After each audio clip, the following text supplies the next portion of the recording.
This is the 108th episode of CloudFocus Weekly for the first week of July 2014. This episode is titled Runneth Over. CloudFocus Weekly is brought to you by Compliance Locker, by Arkus. Capture all chatter posts, deletions, and files. Available for free on the App Exchange. Take it for a spin at compliance-locker.com or just search for it on the App Exchange. You'll find it very quickly. I am your host. That was ad-libbing. I am your host, Jason Atwood, and joining me, the co-host for 180 times in a row, never misses a beat. Although when he goes away, we don't do the podcast, so I guess that's not really fair. Justin Nelson. Justin, how are you doing today? I was just thinking something. Oh, God, don't hurt yourself. This is a stretch. But I feel like we could time 200? episode number 200 at Dreamforce. I was just doing the math in my head real quick. Yeah, this is the first month of July, or first week of July. It's the 27th week. I can need this. There's a nice little feature of iCal that when you go, so it's a 27 minus 42. 27 minus 42 15? Is 15. We'd have to double or triple up. We'd have to double and triple. And we all know with the summer hours and, and all the stuff. That we usually come in that pace at like 35 to 40 of these a year, not quite 50. We've hit 50, I think, once. Yeah. So your thought on air is such a good thought. Well, maybe 200 will be a New Year's episode. Closer to that. No, it'll be right around like December. Yeah, knowing our schedules and whatever. Maybe. All right. Well, maybe we'll just do 10 of them at Dreamforce. We could do really quick ones. People don't have long podcasts. There are podcasts that are like 5 minutes. Why don't we do that? We could break this podcast down into 6 podcasts. Why are we not just doing that to get to 200 for Dreamforce? Why don't we just do that? Why don't we do that every week? We record 5 and release it daily. CloudFocus Daily, brought to you by nobody, because we're not going to do that. That's insanity. I mean, if we had a full-time editor, we could record one and then release one a day. Yeah, but I don't think people want to listen to it and stuff. People don't want to listen to. Is this our job? I mean, it's part of our job. So, as an avid, and I mean avid podcast listener, and I listen to a lot of podcasts, there is a sweet spot, and it is right around 30 to 40 minutes. Because it's like it's a workout, it's a commute. Yeah, it's definitely where you want to be. You want to be in the exactly like you said, a run, a workout, a commute, or be 2 times as long as one of those things, so you can listen to half and then the other half on the way home or something. Yeah, like that. I even find when I do, I enjoy that. I enjoy like 50-minute podcasts. Oh, 50, yeah, yeah, because I can do the commute both ways, right, and get the whole podcast done in that one day. But yeah, that's about where I like my podcast. I do have a couple I listen to.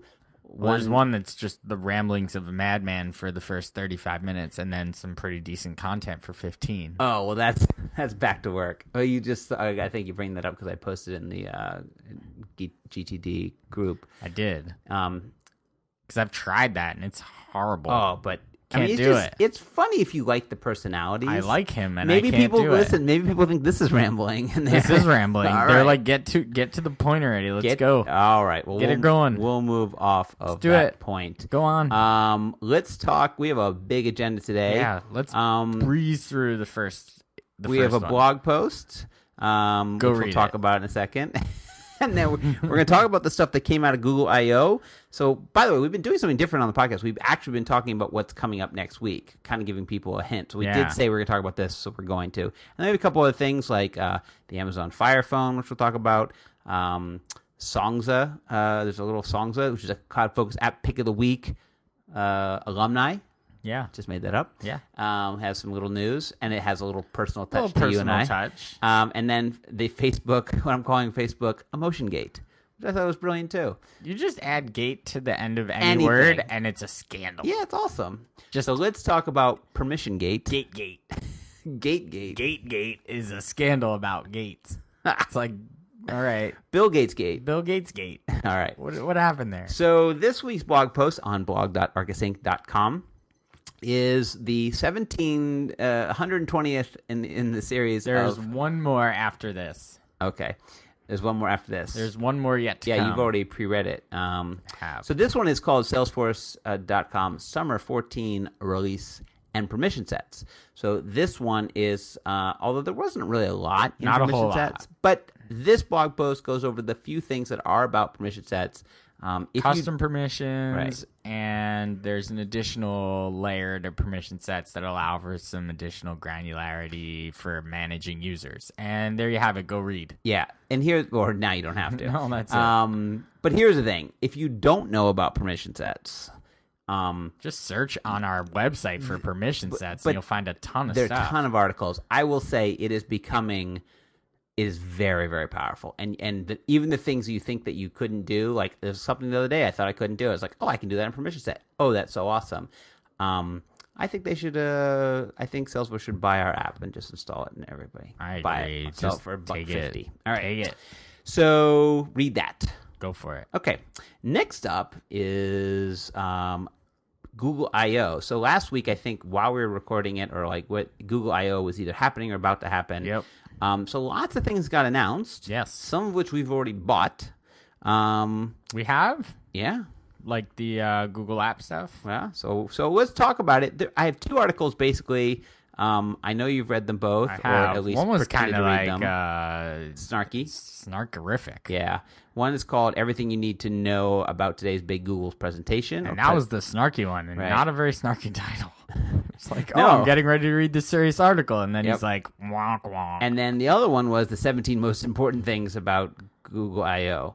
So for those of you who don't know, Google holds a annual user developer conference. I guess everybody does these now. And they call Google I/O. They're known for sort of announcing big stuff, just like Apple does, or Microsoft does, I guess, and everybody does. And they're known for giving away something. That's really the big thing, is that everybody goes, and like one year it was the Nexus. You got a Nexus. You get a Nexus. You get a Nexus. Every year they get like the thing. So this year there was a lot announced. We can't even cover all of it, but since Google, big cloud computing company, getting bigger by the moment, getting scary big, and announced a ton. I don't think we're going to cover all of it, but why don't you just pick a couple things that they announced that you were interested in, and we'll talk about them. Okay. I don't yet own a wearable. And I think I've said this on the podcast a few times. I'm kind of waiting. I'm waiting it out until this thing becomes more real. And I feel like it's becoming more real. And Android Wear is the thing, taking it to the next level, right? Google's smartwatches are here. And there's a couple of LG, Moto, Samsung, I think are like three of them at least, that are actually making these watches that you can sort of voice command into, almost Siri style. I mean, we're Apple guys, so we're always going to compare this stuff to the iOS constantly. But you're going to basically like tell your watch to do something, and then it's going to connect with your phone, presumably, and do the thing that it's going to do and show it to you on your watch. Turn-by-turn navigation on your watch. That's pretty cool. Yep. So I'm waiting for wearables to kind of, I guess I'm waiting for them to really hit the Apple universe before basically I'm waiting for that. Thanks, Google, for reminding me that I'm waiting for Apple to do this. I'm waiting for Apple to do this, or Apple to allow someone to do it, which they probably won't. Well, they have. They have Google the Health. Pebble, right? No, Google Health. I mean, not Google Health. HealthKit, which is Apple's. There we go. Right. So I'm waiting for someone to do this well that fits into my technology environment or ecosystem. But you also you're not a first adopter. So like, I like to know the thing that like is gonna. You basically just wait till I know. buy it. Well, I wait for you to buy it, and I wait for you to actually use it for like 6 months because and not lose two of them. Because you tend to buy a lot of things immediately, say they're great, and then use them for a month, and then ditch them. No, that's not me. You do stuff like that. Like what? Name the last thing I ditched. Where's that little thing that you the Shine? Use? Yeah, I lost two of them. They're $120. That's not worth it. They're $125 each. I lost two of them. Seems like they're done. easily losable. So not doing that one. I loved it though. I loved the Shine. Then why don't you have another? Because I replaced it with something else. There you have it. What'd you replace it with? I'll tell you that in my pick of the week.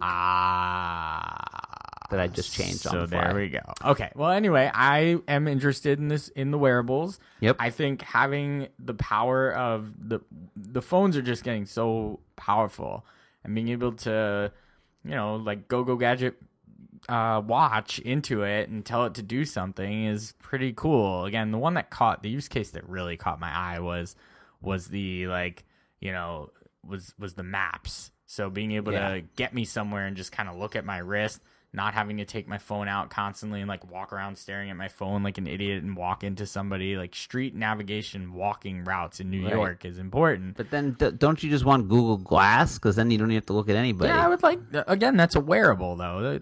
It's a wearable. So just the whole notion of wearing stuff that helps me do things a lot easier is in my mind really, really like cool. So they announced a couple things. They announced again, trying not to be too much of an Apple fanboy. A lot of it was just very much what just got announced at WWDC. They have their own Fit platform. They have their own. Now they're going with an Android TV platform. The cars. They have their own car platform, just like CarPlay. Like everybody's sort of following along the same one. Here's what I think is just overall in Google. Like, I still think that Google is terrible at hardware. Where Apple is brilliant at hardware, Google is terrible at it and has just proven over and over and over again that they just can't do hardware. They don't get it. They're too... So what if this is Google hardware, though? Well, but it's always like... But none of this is hardware. Well, I don't think Google they announced, Glass is their hardware. That's it. But I don't think they even talked about Google Glass. Well, yes, they did. They did as a thing. Google Chromecast is hardware. Okay, so that's hardware. Their Android TV. That's not hardware. That's a Sony TV with Android OS on it. That's software. Okay, that's the software. That's true. And I thought there was one other. Phones are software. It's operating system level stuff. There's something about Chromecast Chromebooks are hardware, but they're pretty like, but they're popular. made by everybody. And they're I guess they are, and they're pretty I don't know popular. if Google makes their own, or they might just put their brand on top of it. It's called a Chromebook, but it's made by Samsung or they're very Bio or whatever. We saw one years ago. I always look at them and I'm like, I should buy one just for the office, just to have like a backup computer. But then I'm always like, well, why am I? Well, it's funny to take this on a little bit of a tangent. My father had asked me the other day. He said, "I need a new laptop. Should I get an Air or a MacBook Pro?" And I was like, whoa, that's a big disparity between those two things. Yeah. In my mind, one's like serious horsepower and the other's really light and pretty lightweight, and it'll do what you want to do. They're coming closer. So I said, what do you want to do? He said, I want to surf the web. I said, well, anything else? I was like, is that it? Is that the primary thing? Or do you got any other uses here? He goes, well, I still have my desktop. So I'm like, well, why don't you just get a Chromecast or a Chromebook, surf the web? He's like, well, I still need Microsoft Word on it. I was like, why are you surfing the web with Microsoft Word? I was like, I don't even want to get into it with you, but all right. Someone says they're going to Air. Get an Air. Get an Air. Airs That's are what awesome. I told him. I said, get an Air with a bigger hard drive. Well, also get an iPad. He has an iPad. Well, you can surf the wants web a laptop. and you can wants a laptop. Wants to type. Not the same. See, lots of people do it. I'm personally not there yet, but seen a lot of people do it with the Surface, and it seems to work out pretty well for them. You've seen a lot of people use the Surface? I've never seen one live. Seen a person use it very often as his computer. Oh, yes. And it works out pretty well for him. Yeah. And I know another person who said it's worked out very well for him. So that's two. A lot of people. I mean, it's funny because I'm almost the opposite. I have this very powerful laptop, which, by the way, although it did start giving me an issue the other day, this is the most abused laptop I've ever had in my life. I use this thing 14 hours a day or whatever, 12 hours a day, 365 days a year, and just pound it. Like, it literally just gets, and I take it and I swap it out and I throw it into bags and I bring it with me. But I never use it as I use it as headless. Like, wherever I am, except for right now, if I'm in the office, I hook it up to a big computer and close it. Well, right? Anyway, let's move along. All right, let's move along. Because there's another interesting thing that I thought was the one thing that was what's really my cool. thing? I didn't get. I was going to talk about Drive. Well, so that's I was going to let my you thing. talk about it. All right, go ahead. Talk about Drive. So there was a big overhaul to Drive with a couple new features and a new version of Drive. Make sure you talk about the Office stuff too. Well, that's the big one, which is that you can now finally edit Microsoft Office files natively in Google Drive. So you don't need Office so great to edit it. Now, I haven't tried this yet. Have you tried it? Nope. Okay. I've I've noticed the bar has changed. It's no longer on the bottom. It's Right. at the top. And I've opened, like when you click on a Word document in Drive, it opens to this preview pane first. Right. Where you can sort of read the document. I haven't clicked the open button just yet. Okay. To see what would happen. Yeah, you're supposed to be able to do light editing. I didn't want to like explode the document. It was kind of an important one. It was an important document. That's one of the big ones. Obviously, they've been going a lot with mobile. They release Sheets and Drive and Docs and all this stuff. But the big one, it's not huge. It's just sort of where the world's going. So Google Apps for Business, or Google Apps, whatever they called it, had millions of names. Used to be a $5 per user per month. And then it gave you so much storage. And if you want to go over, like we did, it would give you, like, you could buy more storage. Well, they've now created sort of a all-you-can-eat Google Apps Unlimited, or they call it Google Apps Work or Google Work Apps, whatever. There's two different names. It's basically the same thing. It's $10 per user per month, but it's unlimited. So you get unlimited storage. You can store things that are just huge. I mean, just huge files. I think the file limit, I forgot what it was. It's a big file limit, like a size of a file. Awesome. Also, they're doing a lot more with security, auditing. They now include Google Vault, which is their compliance email solution, where they'll grab all emails and throw them into a compliance thing you can search on, and everything is encrypted all the way through and at rest, which is a big thing. That's like, I know, a big, like, in the enterprise world, encrypted at rest. I mean, it's when it's sitting on the server, it's encrypted. It's not in free text form. So we upgraded. It was pretty easy. It wasn't a big price differential. I mean, for the amount that we use, don't tell anybody, but for the amount that we use Google Docs, $10 a user is like, compared to even Salesforce, like, I would say, here's a random question.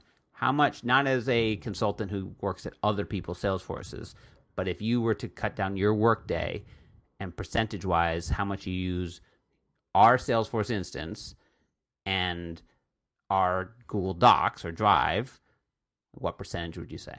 So it's far more on the Google side than it is anywhere. Like 60% Google. And then if you throw mail on top of it, it's way more. Right, then you're way over I'm in the the top. 90 percentile there. Right, because we obviously use our Salesforce, but we use it to book time and to project manage, but it's not the majority of our work happens and sell stuff occasionally. Yeah, we sell stuff. So I mean, so again, you do that value comparison. What do we pay for Salesforce, and what do we pay for Google per user per month? I mean, it's enterprise is $125 per user per month, and we have enterprise, and then there's Google, which is $10. That's a disparity, like, big time, right? And also look for storage. What do you pay for storage here and versus storage here? It's like unlimited.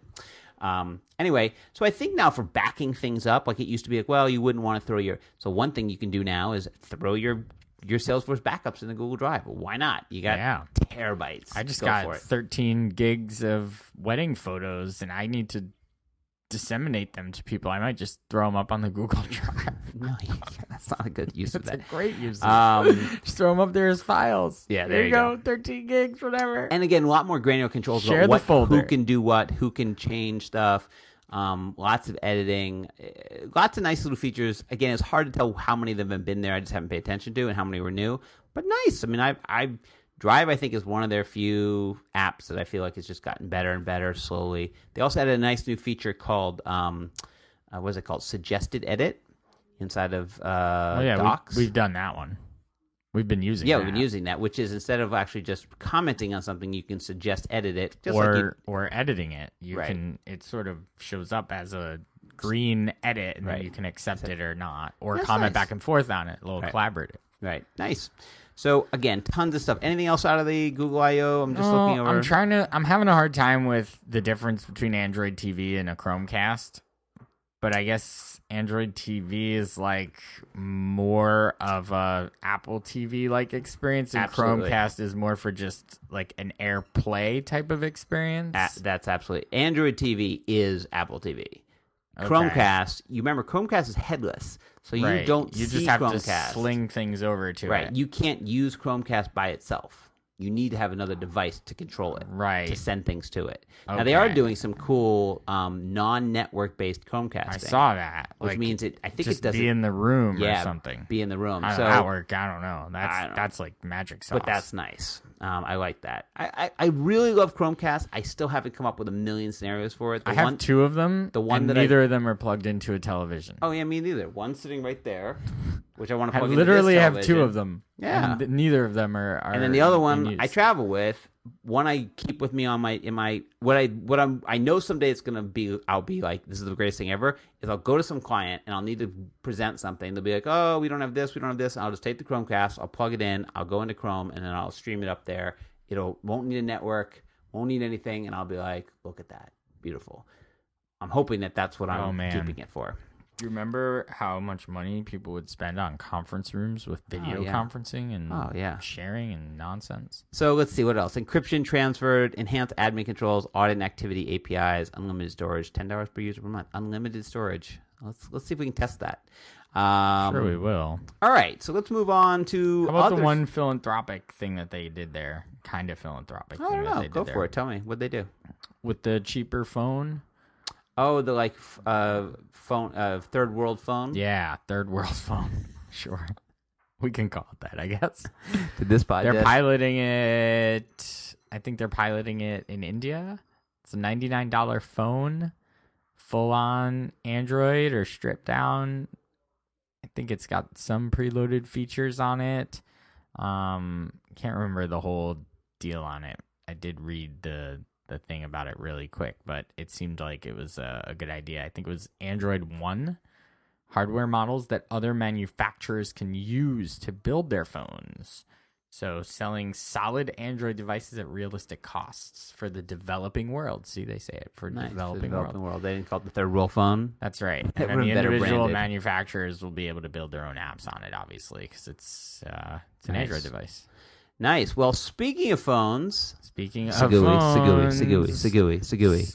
Android phones. Amazon announced before we did our last podcast, the Amazon Fire Phone, which basically sounds like a phone that like burns in your hand. Like, oh, it sounds like a phone that burns money in your hand. Or it's like, here, shop.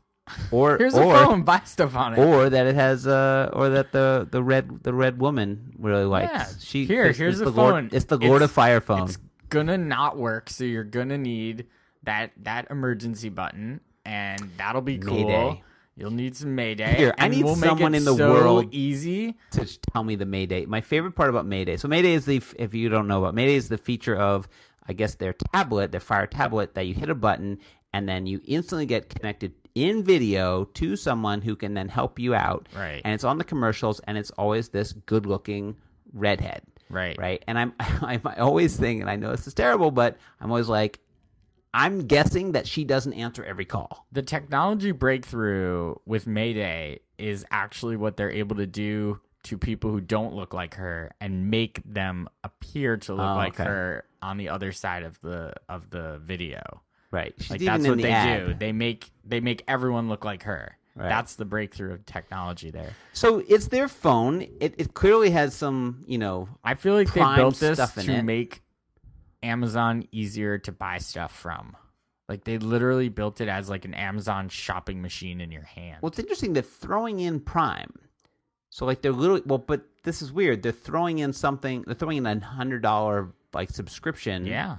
With their phone. Couple things they have. That's because no one would use the stuff on it if they didn't have Prime. I mean, I love Amazon, but I can't. I'd go into Android before I went to, or whatever, before I go into Amazon. This is an Android phone. So keep that in mind. Yeah. Dynamic perspective, that doesn't get to me. Firefly technology. Simply press the Firefly button to instantly identify and take action on phone numbers, movies and TV, music.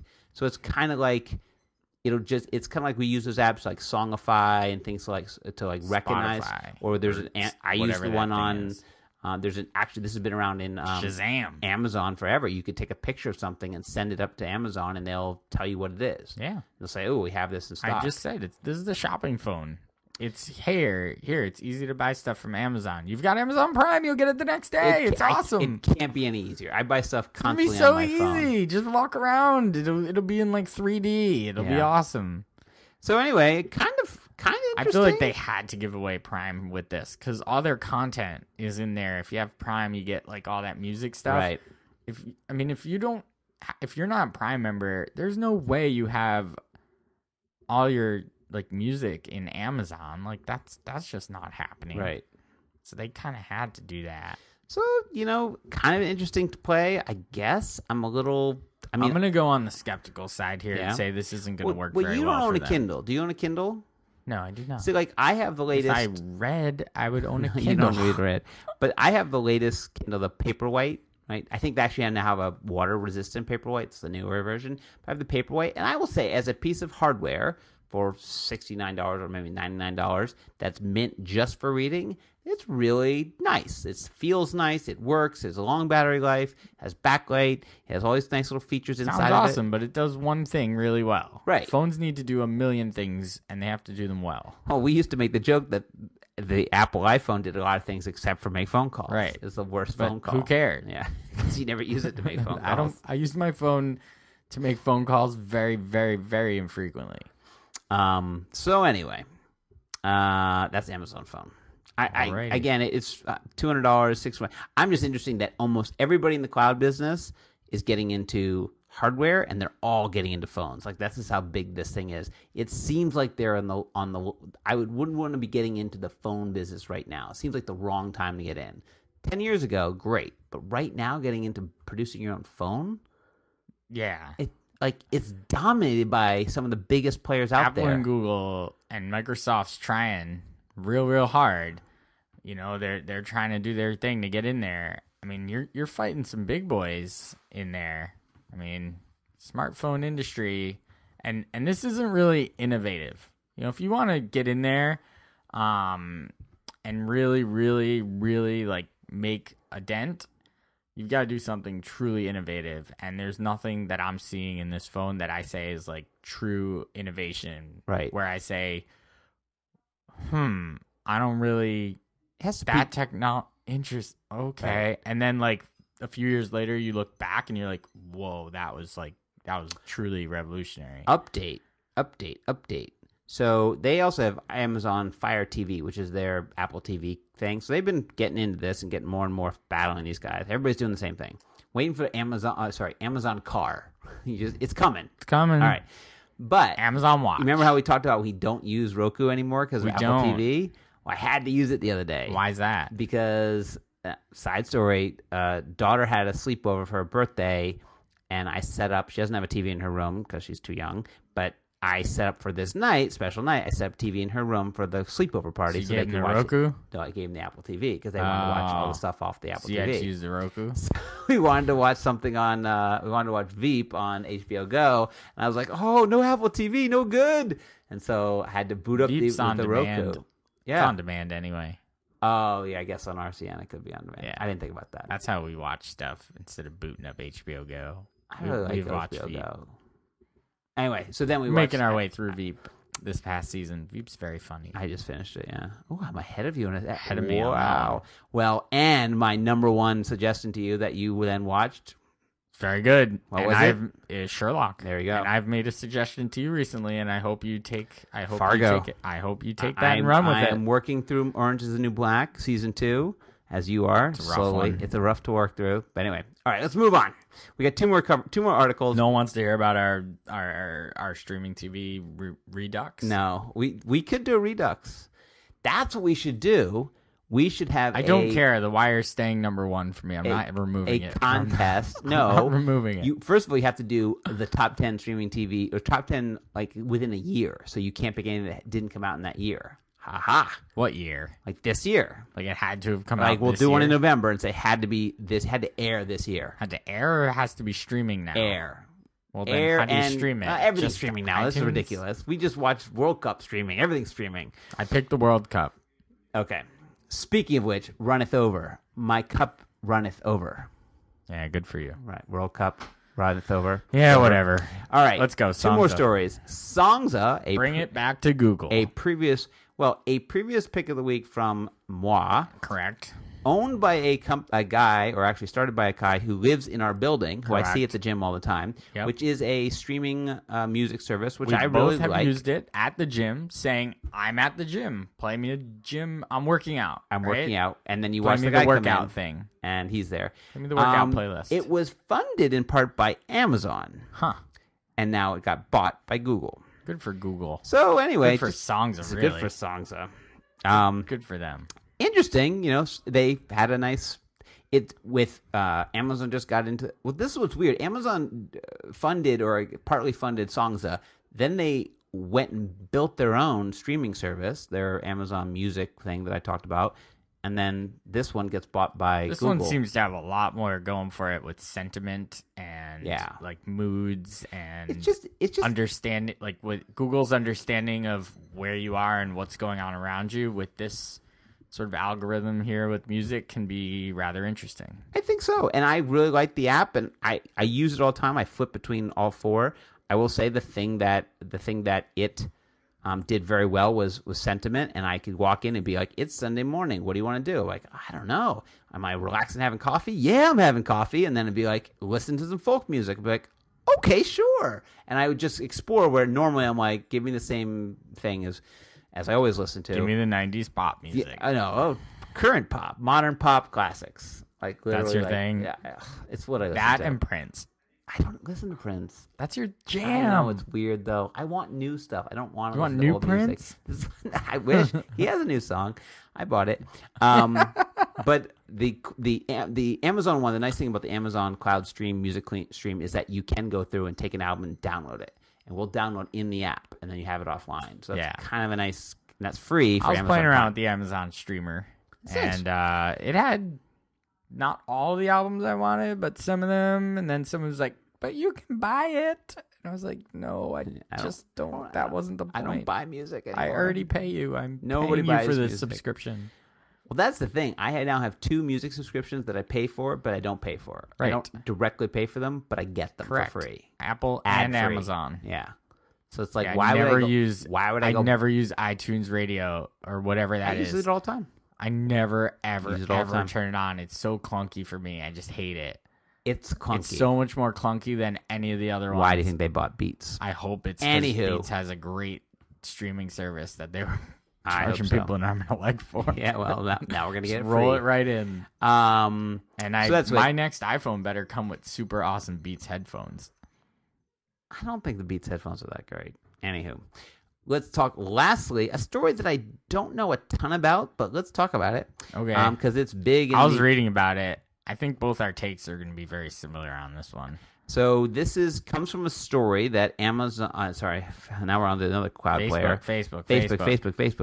Facebook manipulated the feed of over 62,000. That was the number? No, it's 600,000.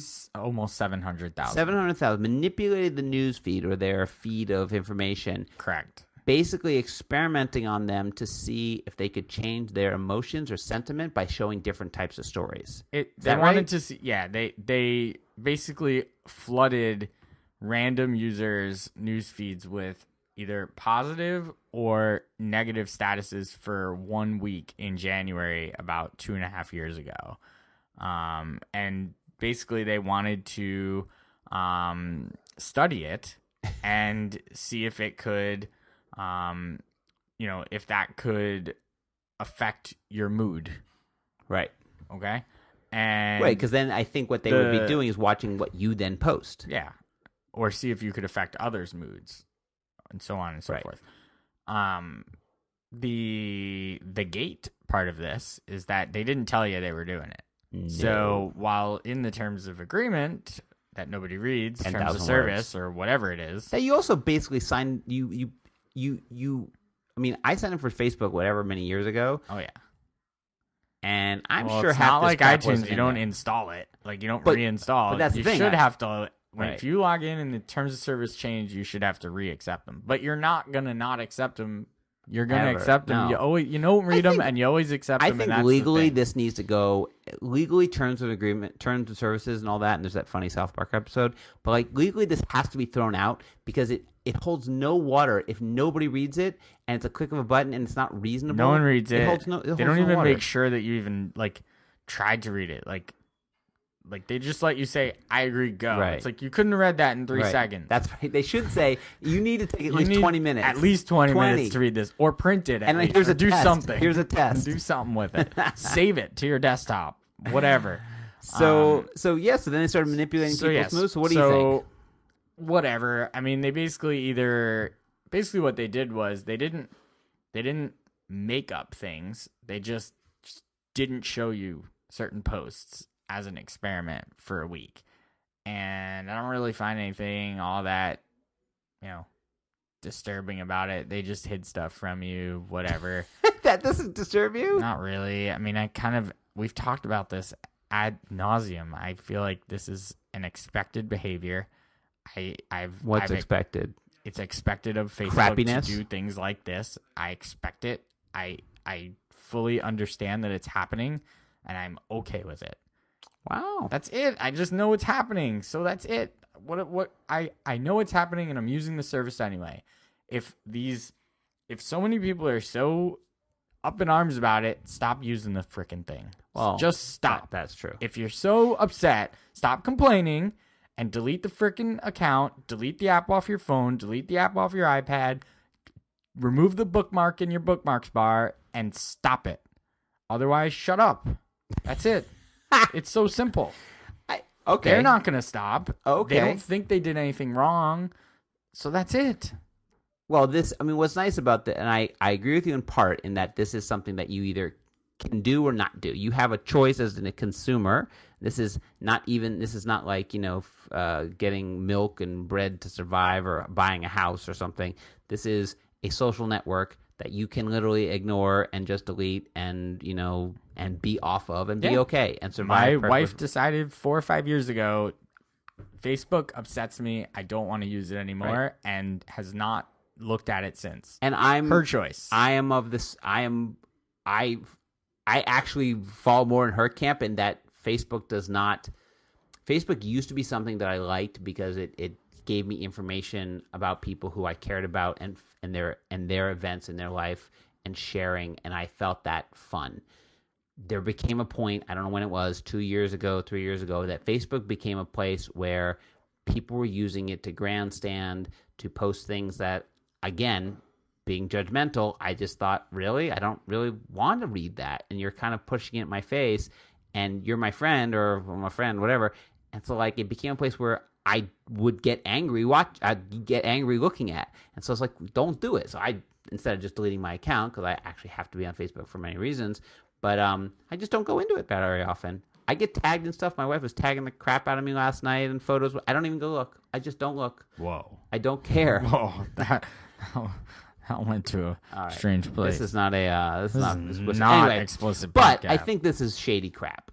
This is shady. If you're gonna do this type of stuff, then have people, give them some Facebook bucks or something that you're gonna be a part of an experiment. Does that exist? No, I think Facebook bucks. Whatever. Facebook. I think experimenting on people without their knowledge is shady. It's the only way to do it properly. No, it's called. They experiment on people all the time. They tell them, they come into a room and they're like, "Today we're going to experiment you on the color of this wall," and then they bring in a smell or something. No, it always works. It doesn't work They as could have well. told them they were trying out a new game. And Guess they would what? I Guess just think what? it's They're shady. doing it anyway. I think this is. You know what I think this is? I think this is the start of the beginning for Could Facebook. be the beginning of the end. I think it is. You just said the start of the beginning, which is not the quite start what of you the meant. the start of the ending. The beginning of the end. The beginning of the end. The start of the beginning of the beginning of the end. This is the end of the beginning. This the is start the end of this podcast. Let's do some picks. What are we doing next? Well, next time on CloudFocus Weekly. Next time, Mr. Rogers ties his shoes. We don't know. We have a blog post coming out on the work.com features in summer 14. Excellent. So we'll talk about that. Certainly happening. We'll cover the news of the day or the news of the week. We'll come off of a July 4th weekend. We've actually started collecting some of our ideas for future podcasts. Correct. So we should start getting a little bit better about that. We should also throw those out there as a poll, maybe, see what people want to Yeah, we said we were going to do that. I think I almost posted it in the group, and I didn't. So we should do that. Let's do that. Okay. Let me talk about this app. And I've seen this on the App Store. It's very exciting. Okay. I'm going to go as you talk about it and download it. So I played with it the other day, yesterday or 2 days ago. It's called 120 Sports. Okay. 120, the number, Sports. Okay. It's free. It's from 120 Sports LLC. Some shady company. Anyway. Okay. They're not quite shady. So basically, they are touting themselves, and I believe them to be a first of its kind network that's purely app based. It's this app, and it's a network. It's a sports network like ESPN. Right. They just here's the sports news. You can follow teams. You can follow players. They stream live. They have a live morning show. Okay. Really? They have not quite up to the minute, like ESPN's crawling and always breaking news and throwing stuff in your face like a CNN. Well, but Johnny Manziel just went to Vegas. So we need to know about Johnny this. Manziel went to the bathroom and whatever. Yeah. So, but they do have big time partners. They're partnered with Time Inc., which owns Sports Illustrated. Okay. As well as the NHL, the NBA, MLB.com, NASCAR, NFL? Not the NFL. Not yet. So is there no NFL news? There is NFL news. Like if you go New York Jets and you hit follow, boom, up comes a bunch of features made by them about the New York Jets, which is really cool. So it's like original content. Original content, live streaming content when they're streaming live. Okay. And they also pull in articles from their partners. So like SI.com or MLB.com or tweets from people that they decide are influential for that team or sport or what have you. I like what you're saying. This is just a cool concept. It's like, forget even a website. It is a website, but really it's the app. It's our network is the app on this device. That is our network. Like HBO Go. If HBO ceased to exist, yes, but they said, well, here's HBO Go. That's you just HBO. said the same thing. HBO Go ceased to exist. No, I said if HBO, the television channel, the network, you could not go to it on your television, cease to exist. Definitely going to happen. That's what this is, but it's around sports and original content, pulling in content from partners. I think it's really cool concept, and it's well executed. It looks really cool. You have a timeline view. You can jump into the live broadcast. You can do trending. So like what's trending now. You can follow your favorite sports, your favorite teams, your favorite athletes. It's really cool. It has notifications, which I turn off because I don't need to know every time something happens. And you can search for stuff, which is, what you want. So I think this is just a cool concept that other people are going to have to sort of take to the next level as well with like, my network is my app.